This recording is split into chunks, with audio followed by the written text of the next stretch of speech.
I think almost all of us can agree, even if you like the game still, Fallout 76 had a pretty rocky 3 months. There have been many different issues, ranging from out-of-game controversies, but what I really want to focus on today, especially coming off of this latest patch, is some of the in-game issues that have began to pop up. There's this recurrent thing where basically a patch will be shipped for Fallout 76, it'll fix a bunch of the various bugs, but even further, it'll add in a couple of new bugs. It's not like it happens every single patch, but for all the major ones, it pretty much has happened. Whether that be such as in the previous patch, reverting a couple of changes, or even further, just implementing totally new issues with the game or breaking some otherwise working mechanic. So in this video, what I want to do is basically give a bit of context as to why that's happening, as well as look at a couple of other stories that have popped up around Bethesda over the past week or two. If you guys do enjoy the content, you can leave a like or subscribe. I'm doing a challenge to see if I could hit 400,000 subscribers before Bethesda gets Fallout 76 to be bug-free. Right now, I have a considerable lead. By the way, to be clear with this video, I don't know conclusively what is the real issue behind the scenes, but I think there's a pretty obvious indicator of what could be one of the larger issues as to what's going on with Fallout 76's handling. But starting things off, it's probably important to define Bethesda. It's going to be something I say throughout this video, and for different people, it kind of has different meanings. For a lot of stuff, especially when it comes to Fallout 76 issues, people just blame Bethesda, but who actually is that? There are two main Bethesdas out there right now. Bethesda Softworks, which basically publishes a bunch of games. They published Fallout 76, Skyrim, but also other games like Doom, Wolfenstein. There are several different companies under the Bethesda Softworks umbrella. But then on the other hand, we do have the developer, that with Bethesda Game Studios. These are the people that actually made some of the games like Fallout 76, Skyrim, Fallout 4, or even Oblivion. But almost immediately after the release of Fallout 4, Bethesda Game Studios was no longer just Bethesda Game Studios. Now it's actually broken up into several different offices. We have Bethesda Game Studios Montreal, Austin, Dallas, as well as the Maryland branch, which is really the core one. The Maryland studio are the ones that actually created Fallout 3, Skyrim, and Fallout 4.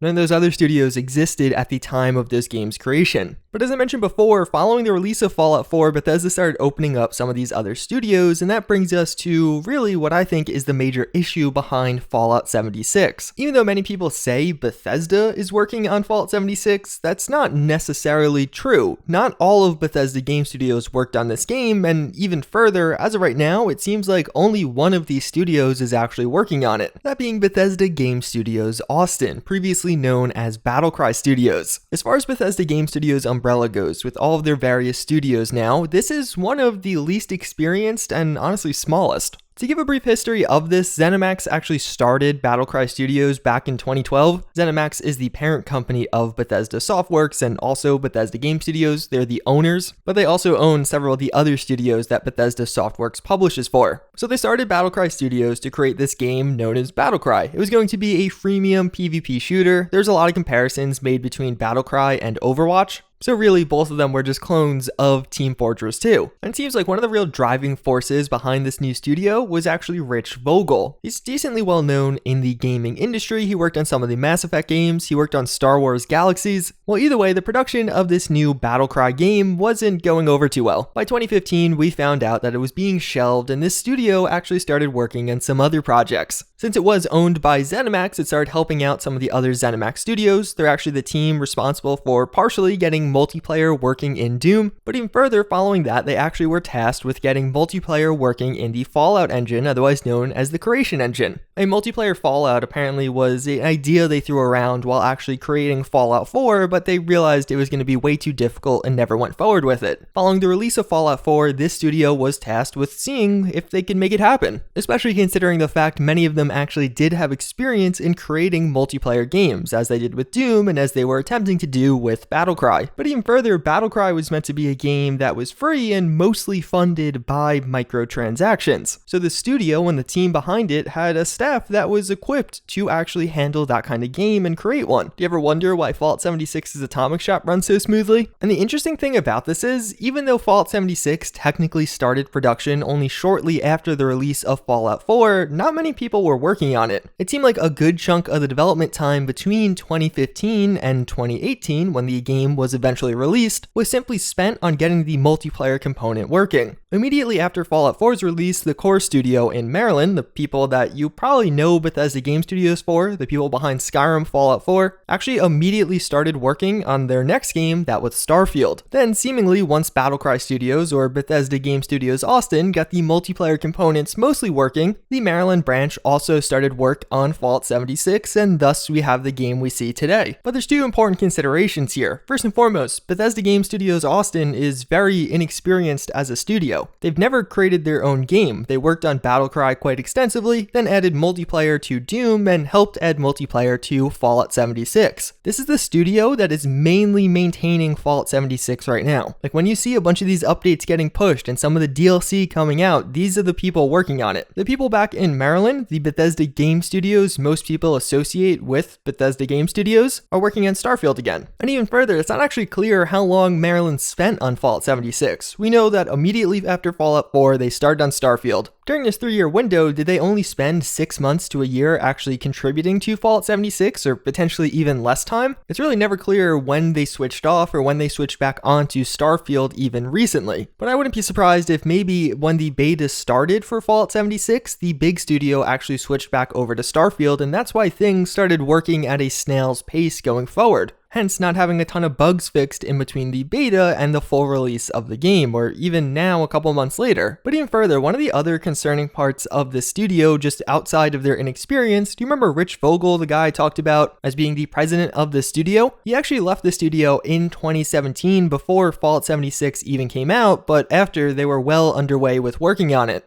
Now who knows why he actually ended up leaving, but that's not a sign of confidence. This guy half works on a bunch of games, finally gets an opportunity at a massive IP like Fallout, and decides to leave only roughly a year after getting that opportunity. Although of course in hindsight it certainly seems like he made the right decision. But I think this actually gives a lot of context to just many of the issues we're seeing with Fallout 76 right now. The individuals working on the game aren't nearly as familiar with the engine they're using as opposed to the group in Maryland who have been using that engine for years upon years. But even further, I wouldn't be surprised if there's even some communication issues going on behind the scenes. Bethesda Game Studios for all of their previous games were just one location. Now that they have studios all over the country working in different time zones, maybe that's part of the problem. You have Fallout 76 in the state it is, and then the now indefinitely delayed Elder Scrolls Legends, which was supposed to come out this past year, but we haven't really heard much about it since then. And if anything, with all this information coming together, it almost makes me feel a bit more sympathetic towards Bethesda Game Studios Austin and the situation they find themselves in with Fallout 76. It doesn't exactly excuse things, people still had to pay for this game and pay $60 for it, but at the same time, I think I can understand now how we find ourselves where we do. As far as fixing this going forward, you can find hiring listings and job postings for a bunch of positions at Bethesda Game Studios Austin, but it's not like these are massive. It's not even as big as some of the other studios that Bethesda Game Studios does have. And I think a lot of those Reddit posts that are calling for either management changes or even just the hiring of additional people could be onto something. There have been several supposed Bethesda leakers saying there's been chaos behind the scenes at both Bethesda Game Studios Austin, but also just from the Bethesda Game Studios management as a whole. Of course, take all of those with a grain of salt. It is really just unverified information, but time will tell. We'll see what happens with Fallout 76 and if it ends up improving. As of right now, at least, I don't think they did a management change. I haven't noticed a significant improvement in really anything. I would say they certainly have gotten gradually better as far as handling certain situations and community backlash, but at the same time, it doesn't really seem like to me that there's been a huge jump in the right direction, at least just yet. But even further, there was actually a couple of other stories that I just wanted to talk about. They were smaller stories that didn't deserve their own video, so I figure I'll just include them in this one. First and foremost, if you guys remember to my video a couple of days ago talking about people getting banned from Fallout 76, one of the main points I made in that video was people who were getting banned and then trying to appeal the ban, as it says you do have 4 days to do in the ban message, were just never getting a response from support. I theorized that maybe the support is just really backed up and that's why people aren't getting responses for weeks or even months. To which, if anything, this image that a viewer recently sent me just seems like more support of that. If you guys remember to the Fallout 76 power armor controversy with the whole bag thing going on, Bethesda offered 500 complimentary items, but even further, you can get a replacement bag also. Well, in this image, this guy's showing, firstly, the date in which he proves his purchase and reaches out to support to get some of these offerings, that being on December 5th. 5th. He gets his complimentary atoms 2 weeks later on December 20th, but then he doesn't get a response about getting his replacement bag until February 1st, almost 2 months after the original creation. So now, of course, here's my disclaimer that this could be fake. There's been a lot of people faking stuff out there right now, but based on the other evidence we have of other people not getting responses, it just seems like it does make a lot of sense. I have to imagine there are a lot of support tickets with Fallout 76, and if Bethesda support is just not equipped to actually handle that level of volume. But then there's one final story, something that's popped up over the past couple of days that was honestly just kind of funny, or in some ways kind of sad. Apparently GameStop Germany was giving out free copies of Fallout 76 if you bought a used game controller. Obviously, that's quite the bargain, and that's even more evidence for this whole idea that a lot of retailers just have way too many physical copies. Reportedly, a couple of weeks ago, copies were being shipped back to Bethesda, but even further, if you go on a lot of retailer sites, you could find that there's decent discounts on physical copies of Fallout 76, but not on the digital copies, seemingly because they're trying to liquidate the physical copies they have, GameStop Germany taking quite an aggressive approach in doing so. Either way, that's pretty much going to wrap it up for this video. As always, again, I thank you all for watching. I hope you enjoyed this one, and I hope to see you all next time.